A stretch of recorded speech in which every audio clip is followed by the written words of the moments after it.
All right, TSP, how you doing here? Dr. Evil Genius. And this one I want to talk about real quick. I just watched a video from a really good YouTuber named Thon Lexi of the Black Light Podcast, or BLP. And for the most part, what he does on his channel is make live reactions to Kendra G's dating show, which is full of fucking rejects and losers on the lady side, and he breaks it down pretty entertainingly. In fact, he is an unabashed disciple of Kevin Samuels, and so many of his talking points do mirror the great Godfather. But puts his own comedic spin on it, his own little roasting spin on it that you know that he has honed since the lunch table in middle school, like many of us have.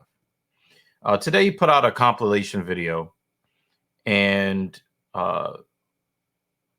one of the clips obviously has like this. How would you say? Kind of like a clickbait kind of title. He labeled the entire anthology video "Woman Lost It When Her Male Best Friend Ghosted Her." And so I'm going to obviously, I clicked on the video very quickly because, well, I took this particular situation personally. So without further ado, I'm going to play this clip for you. And then I'm going to then give my thoughts on it. It's the only time y'all see me cry on this app. Probably gonna be the first and only time y'all see me cry on this app. But I just woke up and my best friend of almost literally the last decade has unfollowed me on everything. And he started doing it app by app over the course of the last week. Mind you, we spoke last week. Like I wasn't noticing. And even though you unfollowed me on this app, I hope this message still finds you, because I just want to know how you can so easily dispose of someone and something that you're supposed to care about. Someone who you know cares about you. I've had your back through everything. And vice versa, you've had mine. I don't care if you got a little girlfriend that don't approve of our friendship. I don't care about none of that. It was too easy for you to dispose of me, and that shit hurts a lot. I never would have expected you to fold this way, and especially without explanation. What I will say, though, is it's no love lost, and I hope this still finds you. I wish you the best. The only reason why she's upset that this friendship is ending is because she's the only one who benefited from it.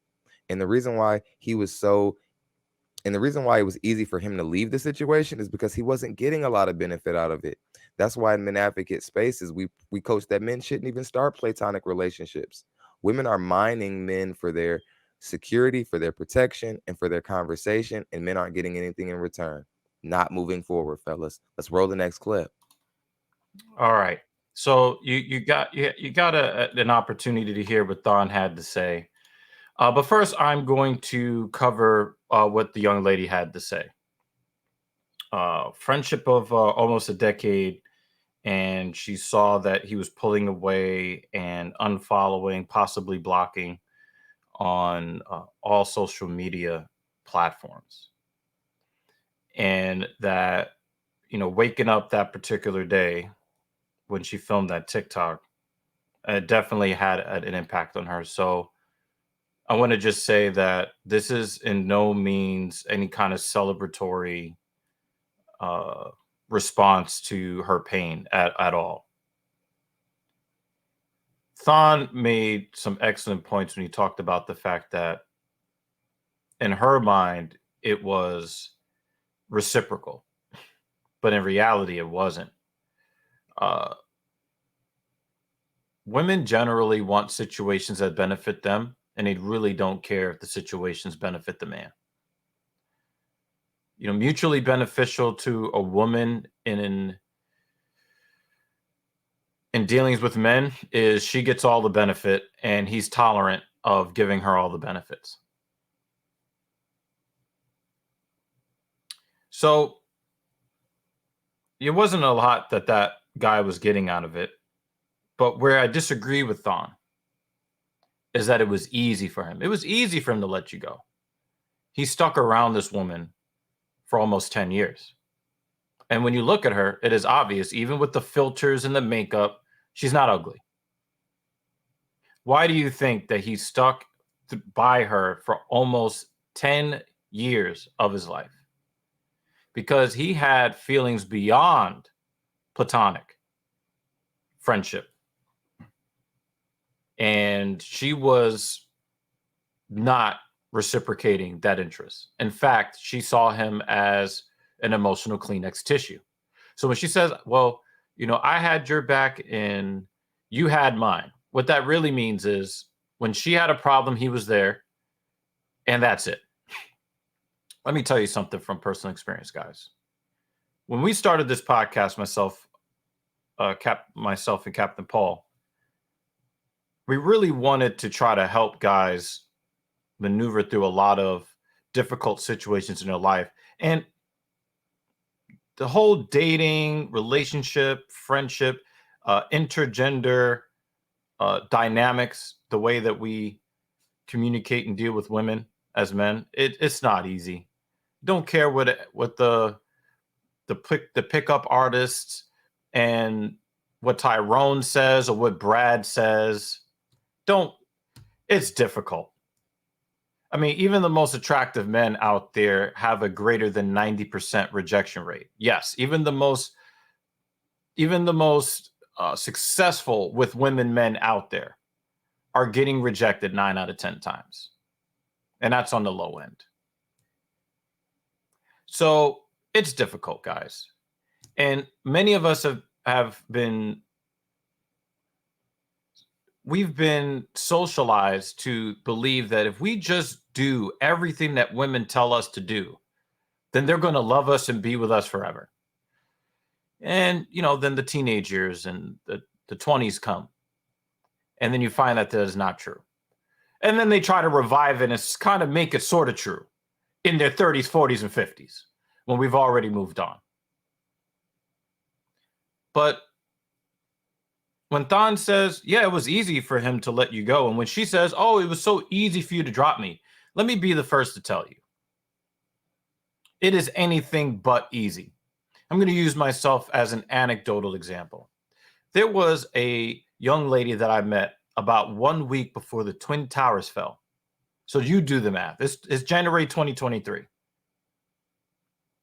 A week before the Twin Towers fell, I met this girl that I fell head over heels for.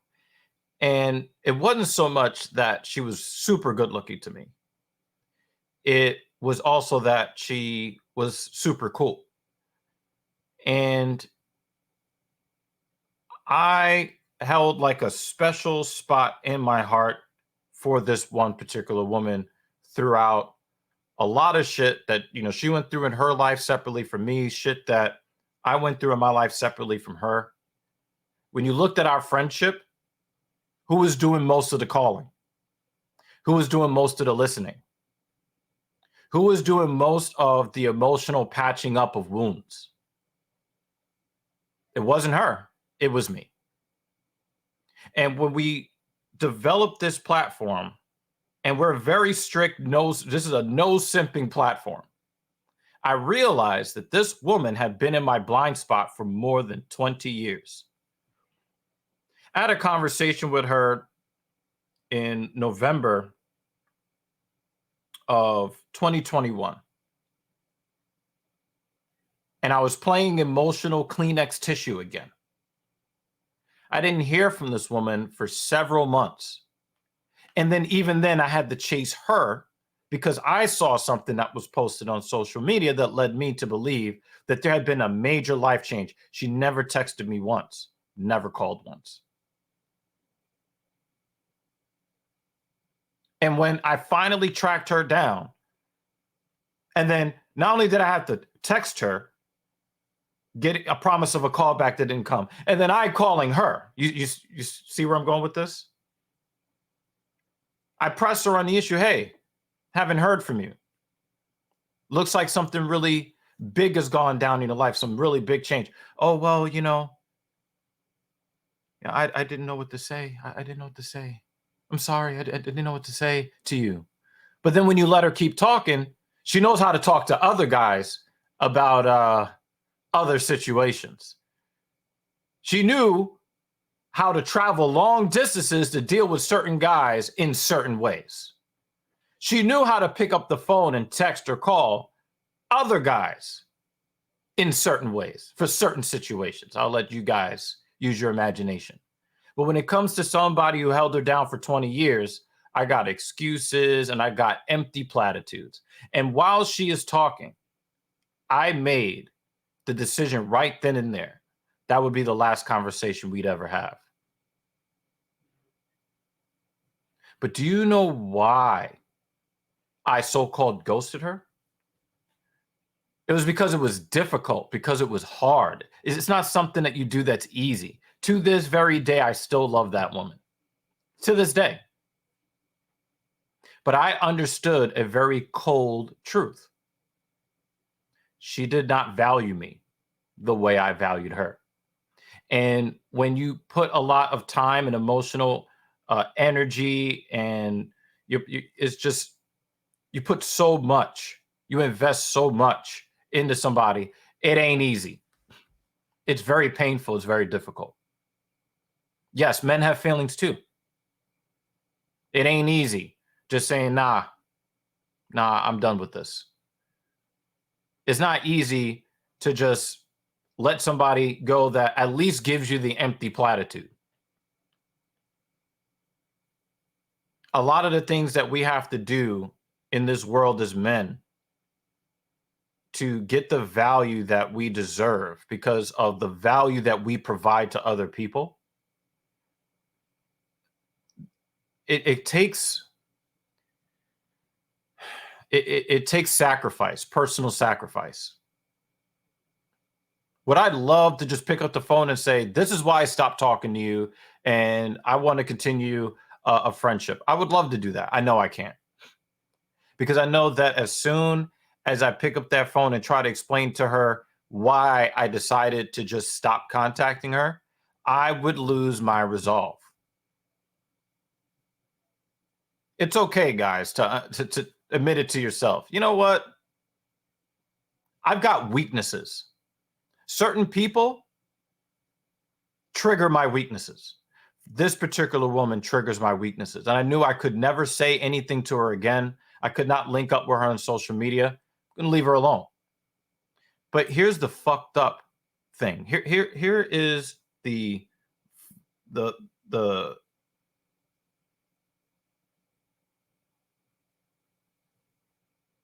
here is the fucked up punchline.